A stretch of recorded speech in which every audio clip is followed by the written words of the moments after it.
ওদিকে বিশ্বব্যাপী এই ছবি গড়ে তোলে 922 কোটি টাকা। এই ছবির মাধ্যমেই বলিউডে ডেবিউ হয়েছিল শিশু শিল্পী হর্ষালি মালহোত্রার। 2013 সালে এমনই এক ডিসেম্বরেই মুক্তি পেয়েছিল ছবিটি। মাঝে কেটে গিয়েছে 11 বছর, তবে ছবিটির প্রতি দর্শকদের ভালোবাসা এখনও অটুট রয়েছে। চ্যানেল আমির আল্লুর নাকচ করে দেওয়া এই ছবিতে পা দিয়ে সাল্লুর বাজিমাত।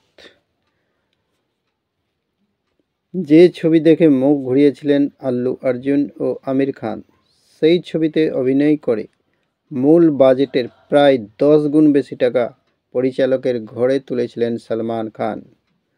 আজ অর্থাৎ শুক্রবার সলমানের 59তম জন্মদিনে রইল সেই অজানা কাহিনী। দেখুন তো আন্দাজ করতে পারেন কিনা সেই ছবির নাম। ছবিটির পরিচালক ছিলেন কবির খান। চিত্রনাট্য নিয়ে পরিচালক প্রথমেই যার কাছে ছুটে গিয়েছিলেন তিনি হচ্ছেন আমির খান। আমির চিত্রনাট্য পড়তে রাজিও হন, তবে রিডিং সেশনে কবিরকে স্ক্রিপ্টে বেশ কিছু জায়গা পরিবর্তনের কথা বলেছিলেন তিনি। কবির রাজি হননি। বাস আমির খানও সেই ছবিতে অভিনয় করার প্রস্তাব নাকচ করে দেন। শোনা যায় প্রস্তাব নিয়ে এরপর কবির পৌঁছান দক্ষিণী সুপারস্টার আল্লু অর্জুনের কাছে। ডেটের অসুবিধার কারণে আল্লু না বলে দেন সরাসরি। নিরুপায় কবির এরপর শরণাপন্ন হন খোদ ভাইজানের। চিত্রনাট্য পড়ে রীতিমতো মুগ্ধ হন সলমান।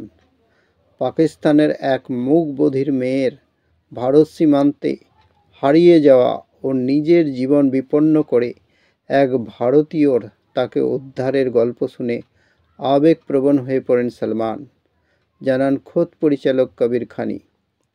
ছবিতে সলমানের বিপরীতে দেখা গিয়েছিল করিনা কাপুরকে। এক গুরুত্বপূর্ণ চরিত্রে অভিনয় করতে দেখা গিয়েছিল নওয়াজউদ্দিন সিদ্দিকীকে।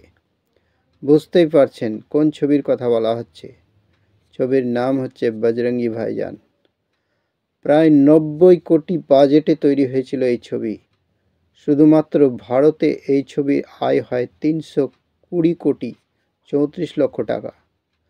ওদিকে বিশ্বব্যাপী এই ছবি গড়ে তোলে 922 কোটি টাকা। এই ছবির মাধ্যমেই বলিউডে ডেবিউ হয়েছিল শিশু শিল্পী হর্ষালি মালহোত্রার। 2013 সালে এমনই এক ডিসেম্বরেই মুক্তি পেয়েছিল ছবিটি। মাঝে কেটে গিয়েছে 11 বছর, তবে ছবিটির প্রতি দর্শকদের ভালোবাসা এখনও অটুট রয়েছে।